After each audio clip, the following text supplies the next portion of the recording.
I'm good. I'm good. Actually, more than good. Kinda great. Even on a bad day. What if I told you that for 2 decades I was made to feel like my pain was all in my head? In this story, I'll share my experiences filled with confusion, pain, and a shocking amount of disbelief from the very system that I trusted. For 20 years, I dealt with an array of debilitating symptoms that left me feeling like I was losing my mind. Picture this. It's March the 10th, 1998, and as the clock strikes 11:11 p.m, I enter the world. The doctors examine me and say I appear normal, but little did they know my early years would be filled with anything but typical childhood experiences. Instead of playing in the sun and enjoying life, I'm grappling with relentless eczema and an uncanny knack for catching every virus and infection imaginable. I'm in the doctor's office almost every other week, with my mum desperate for answers, and us both wondering why my body is so much weaker than my friends. Then in 2003, everything takes a turn for the worse. I experienced my first allergic reaction to water. Imagine that, a water allergy. As the burning and itching spread across my skin, I confide in my doctors, but they dismiss my experience. You seriously think the irritation is caused by the water? That's completely impossible. There's no such thing as a water allergy. One says, suggesting that it's all in my head. Determined to fit in, I dive into dance classes, sports, and social events, all while carrying the weight of my doctor's disbelief on my shoulders. Every time my skin burns after a shower or a rainstorm, I tell myself, it can't be the water, it must be something else. After all, who has an allergy to water? But the migraines come next.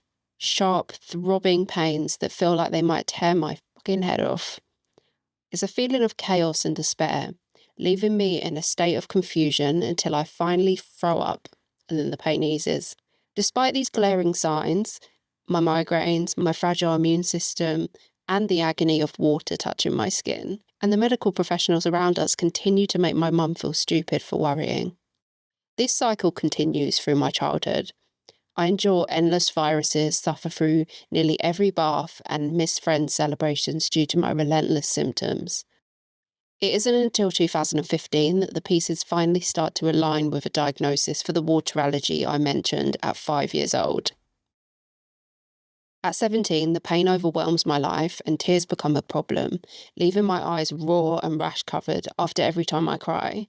With each agonising bath, unexpected rain shower, and spilled drink, I sink deeper into the depths of Google, desperately seeking answers. Aquagenic pruritus. Initially, I'm diagnosed with aquagenic urticaria, but is soon corrected to aquagenic pruritus. The reason being, the appearance of hives consistent with urticaria just don't match the appearance of my reactions, leaving us with aquagenic pruritus. My treatment begins with antihistamines, which fail miserably. Next, we attempt UVB PUVA therapy, akin to a NHS sunbed, all in hopes of strengthening the skin. Instead, it peels and becomes more painful. I find myself spending hours after arriving at my destination, just sat in my car, waiting for rain to stop, just so that I can step outside without the looming threat of pain. My skin, now incapable of retaining moisture, demands that I moisturise it at least 5 times a day. I leave dead skin everywhere I go, from in my bed to wherever I walk in the house, not to mention the constant painful allergic reactions. At this point, I'm averaging around 8 allergic reactions per day. It happens morning, noon and night, leaving my body completely exhausted. At the end of 2018, I compose a list of tests to request from my doctors. I don't expect them to test for everything, but I am hopeful that they'll take my lack of response to treatment and growing symptoms seriously. On this list, I asked to be tested for some very serious conditions, such as blood cancer, spinal cord injury, multiple sclerosis, and more. But the specialist I'm under in London refuses to do any scans beyond a chest X-ray and standard bloods because... Unfortunately, an MRI would expose you to unnecessary radiation, so I won't be doing that. But I know better. I have a world of information at my fingertips. Did in you the form know of that the Google. inside of an MRI machine actually looks like this? Looks a little creepy, doesn't it? MRI scans use powerful magnets and radio waves to create detailed images of the body's organs without radiation, making it a safe, effective method for diagnosing diseases and monitoring treatment progress. So there are some myths about the MRI. Let's discuss them. MRI exposes you to harmful radiation. It's not correct at all. Yeah. The MRI is a magnet. There is no radiation in the magnet.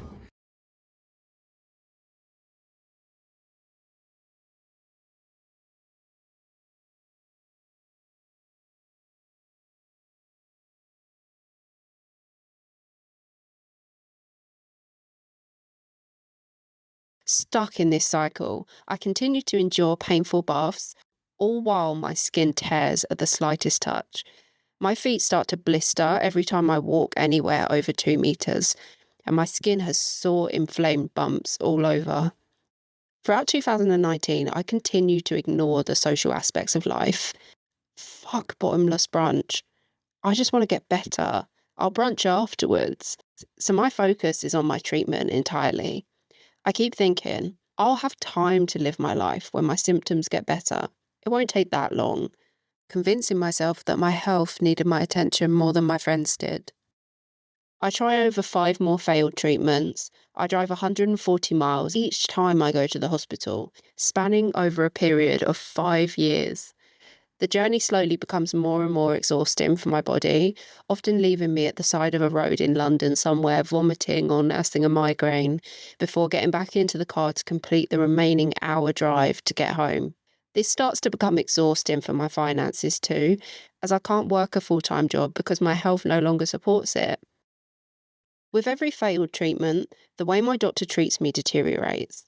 He becomes noticeably impatient during our appointments, often ushering me out of the room before I cover even half of my concerns.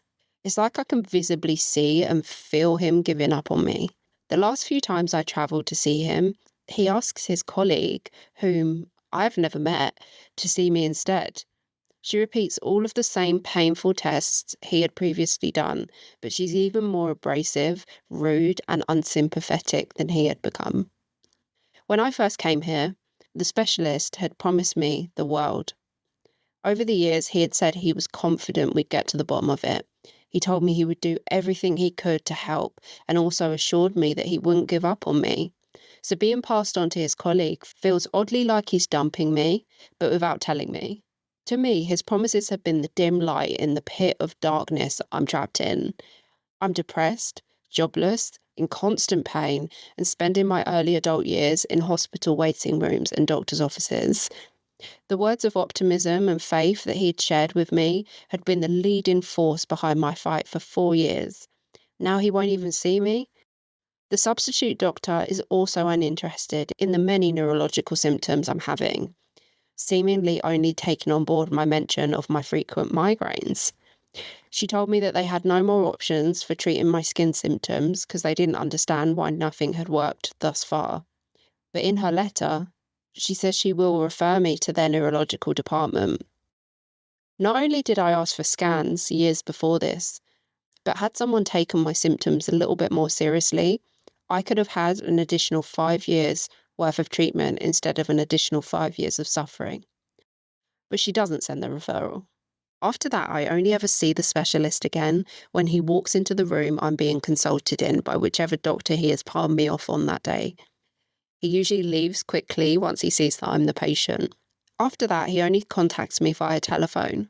He constantly ignores my concerns and refuses to investigate further. So after all those years of fighting for answers, being given pill after pill, and spending my life in hospital after hospital, I find myself in more pain than ever, but kind of feeling like I'm back to square one. I reach out to the doctor a few more times, expressing how badly I'm suffering, and that if nothing else, I'd like the referral to neurology to be sent, just to feel like someone is doing something. The specialist doctor is not returning my calls or emails, and it feels like he's just gone. In 2021, I start trying to raise the funds to go private at a hospital in Germany. With the help of my subscribers on YouTube, I raise over £20,000. Yet still, the hospital warns that I'll need more to hand over my medical care to them. The costs are terrifying, and it slowly sinks in that I may never experience a hospital outside of the NHS, that I'll have to rely on them to break the habit they've formed of making avoidable mistakes at the expense of my body. The doctors in Germany endeavour to get to the bottom of my symptoms and see real improvement in my quality of life. They're compassionate, passionate about their work, and they haven't had the life beaten out of them by the intense working conditions that exist within the NHS. In the fundraising process, my hopes are high initially, but soon I realise how daunted I feel by the amount of money I need to raise to diagnose, treat, and care for a body like mine. It kind of feels like I'll always be fundraising, because I don't know that I'll ever be in the position to raise or make the amount of money required for private medical treatment. To this day, I still haven't raised enough to go yet. It feels like being poor leaves you with no choice but to accept mistreatment and negligence from the NHS. Because where else can I go for help if I don't have access to hundreds of thousands of pounds? As I start to be hospitalised for the dehydration from the vomiting episodes on a more frequent basis, life becomes harder and harder to live. I'm in a constant battle with food. I'm in so much pain almost every day that my appetite is just AWOL. I feel sick after I eat. I've lost the enjoyment in food that I once had. Putting it simply, I eat to stay alive now. I'm told to stop taking my prescribed medicinal cannabis to see if that's what's making me sick. It's a valid point, so I stop for 3 months, then 6 months, then 9 months, and I'm hospitalised at the same rate of every 3 months with or without the consumption of my pain medication. So not only am I still being violently ill on a regular basis, but I'm in tons more pain because of the fact that I don't have my pain medication. So even after doing this, the hospital still blame the cannabis every time. The gastroenterology department slowly start to treat me like a drug addict, almost as though they're wasting their time on me because they believe that I'm self-inflicting this kind of suffering.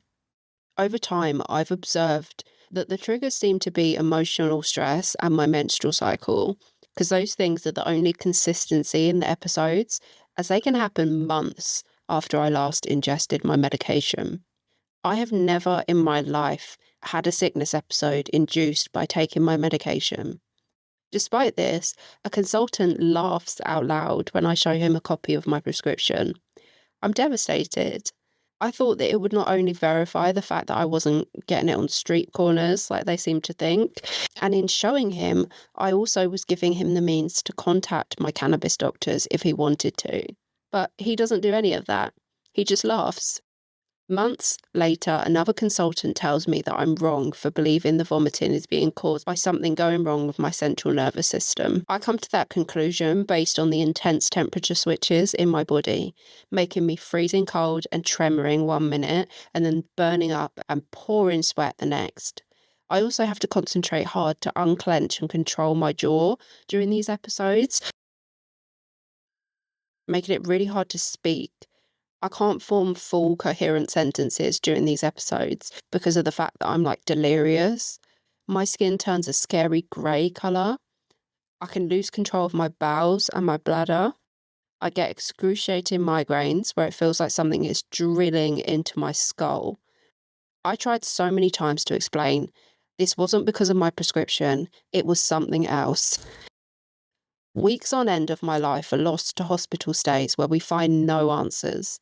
I asked them again to scan my head, as I still have persistent migraines, with sound and light sensitivity during the sickness episodes. They offer me a CT scan, which turns up nothing but a small benign tumour in my sinuses. A win is a win, I guess. Over this time, my sleep quality starts to deteriorate in a huge way. I begin to sit up at night, worrying about symptoms I know are happening, but my doctors are refusing to look deeper into. I sit up at night trying to think of ways to raise the money I need to break free from this toxic relationship I have with the NHS. Since I was 5 years old, I'd been told that what I was feeling wasn't what I was feeling, that what I was explaining to them wasn't real, that every concern I ever had was hypochondria. I told them in great detail about my symptoms since I was a child. As a child, I understood my body deeply because I'd spent so much time trying to articulate symptoms like nerve pain, allergy sensations, eye pain, vision problems, joint pain, and random fainting.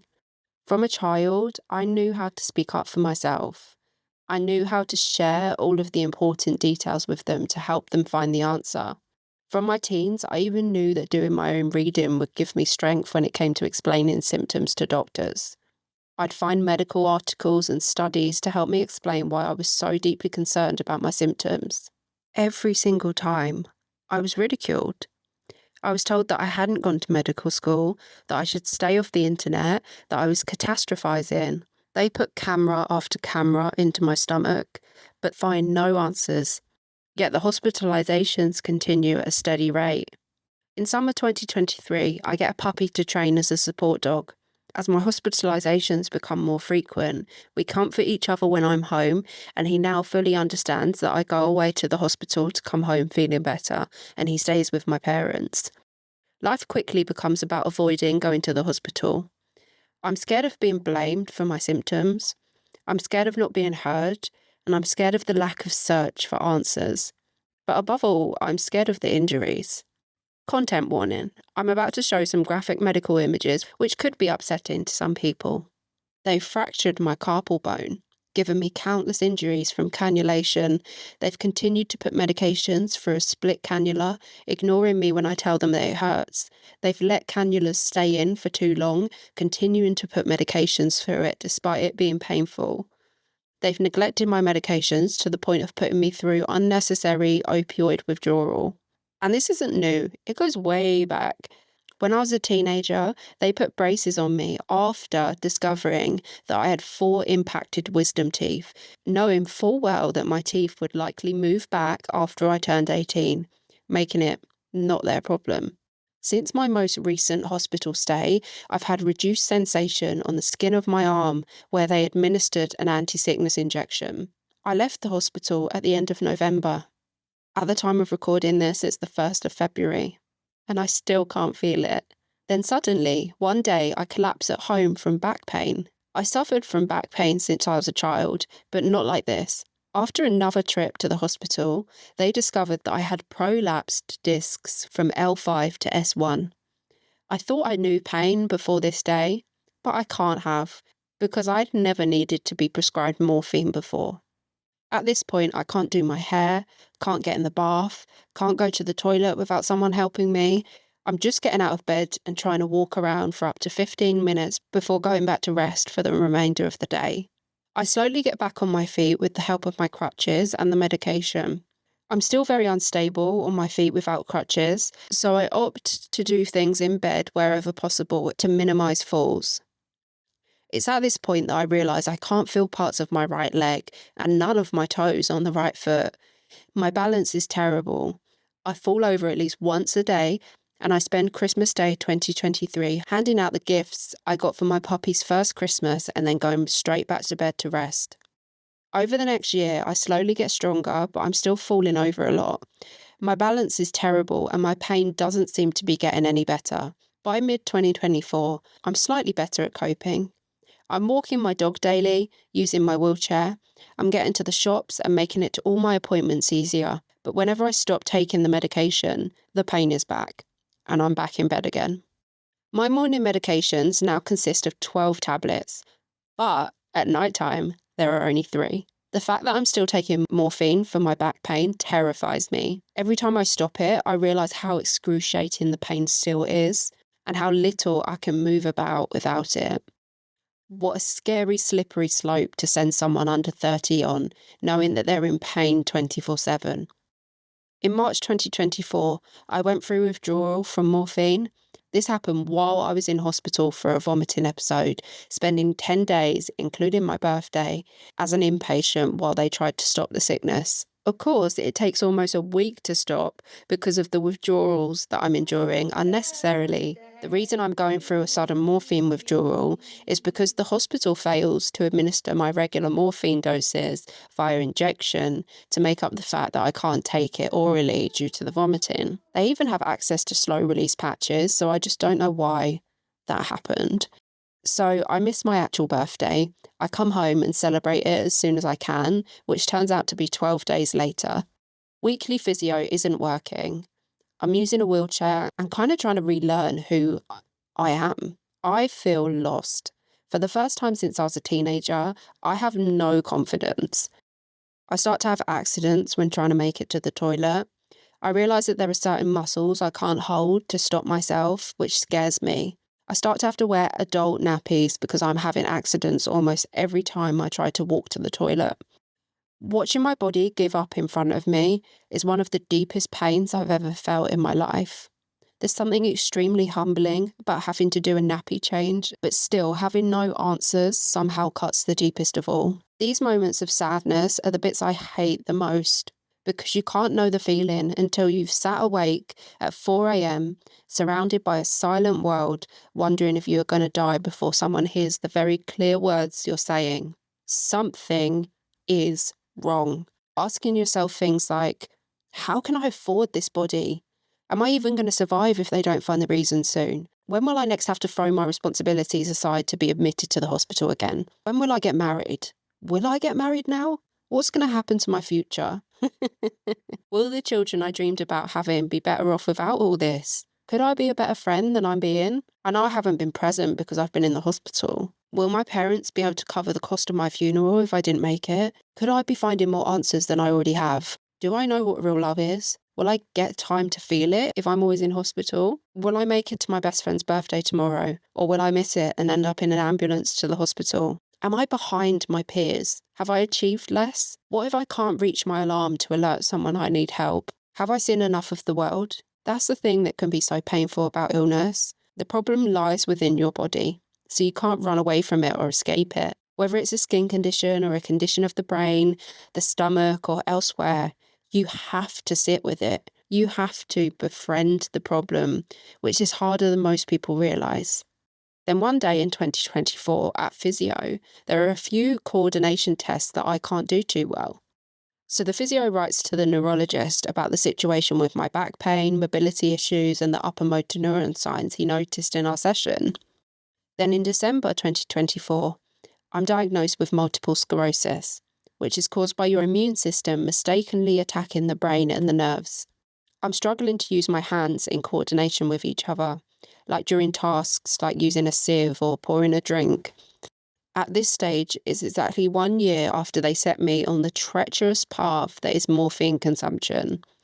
It's 9 months after becoming a regular wheelchair user, 10 whole years since my first diagnosis of acrogenic pruritus, and I finally know. I know those doctors are messed up for doing that with the mind of younger me. I start using a wheelchair more often than walking, as the pain in my back isn't resolved, and the more energy I use, the more unwell I feel. I still try to do things I love, but it's often triggered sickness and sent me back to the hospital. To confirm we're dealing with straight up MS and not something else, the neurologist orders all of these blood tests and a lumbar puncture or a spinal tap. It takes just over a month for the results to come back, but it does come back and it confirms it. Relapsing, remitting, multiple sclerosis. I request copies of my scans, so this is my actual brain you can see here. The scan shows about 10 spots in my brain that appear bright on the images. These bright spots are called lesions, which are areas of damage in the central nervous system. In MS, the immune system mistakenly attacks the protective covering of nerve fibres known as myelin, leading to inflammation and the formation of lesions. These lesions can disrupt the normal flow of electrical impulses along the nerves. So suddenly, the muscle weakness, coordination and balance problems, vision problems, overwhelming tiredness, constant confusion, and the memory loss make sense to me. Most of the lesions in my brain are located near the lateral ventricles, which is a common area for lesions in MS. So these here are your lateral ventricles. And there's a tiny lesion found in the pons, a part of the brainstem, which is something that my doctors will be monitoring. The doctor's report mentions a cortical or juxtacortical lesion, which indicates changes in the brain's outer layer or just beneath it. My most recent MRI shows one new lesion on my spinal cord, so we're monitoring that.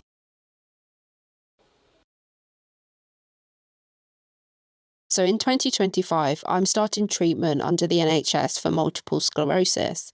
I'm always hopeful when dealing with a new doctor, but the way I've been treated has left me with a heavy load of medical trauma to carry. Since I was a child, doctors have told me that my symptoms aren't real, that they're all in my head. I've been accused of hypochondria, ignored, laughed at, let down, injured, and heartbroken by them. And granted, not all of them, but enough to be terrified to still be in their care. It's unacceptable that doctors can warp a child's sense of pain, conditioning me as young as 5 years old to believe that what I was feeling wasn't pain at all. I was made to think that my mind was all wrong, to the point that I began to question my sanity. I started fundraising for my treatment to be handed over to my doctors in Germany in 2021, but because of the cost of private healthcare and travelling with it, I never raised enough to hand over my healthcare to them. Instead, what I've raised is just sitting there, waiting for the day that it amounts to enough to afford to go and be looked after properly. I still dream of going to Germany for treatment, but I'm trying to embrace this new treatment path I'm beginning because I'm stuck between a rock and a hard place. My health is at rock bottom, and I'm too unwell for all of my energy to go towards fundraising right now. But on the other hand, I hate the way that I've been treated. I'm angry that since I was 5 years old, I've chased answers. I'm angry that I was accurate in describing and articulating my symptoms so many times and still wasn't heard. I'm angry that I was made to believe that I was insane. I'm angry that my 20s were lost to hospital stays, fundraising, and medical appointments. But despite all of that anger, I'm still here. I'm trying every day, and I'm hoping that one day that'll be enough. One day, when the time is right, I know I'll get the care I deserve, and I'll be placed in the hands of a doctor who sees me as the proactive patient I am, rather than an obstacle in their way. Any donation to my GoFundMe is so deeply appreciated. I'm stuck in the UK with my heart stuck in Dusseldorf. At the end of this long, long story, every time I face disbelief or dismissal, I remind myself that my voice matters. I hope this can resonate with any of you that feel ignored by the system and feel that your suffering is often overlooked. I want a future where kindness and understanding are at the heart of medical care, where every patient is truly heard. I hold on to the belief that no matter what my financial position is, my healthcare matters. My story matters. Ultimately, it's not about views or attention. It's about weaving a legacy of strength and resilience for those who came before me and those who will come after me. If you found the story relatable or interesting, please hit that subscribe button and join me. Thank you so much for watching. I'll see you in the next one. I thank God for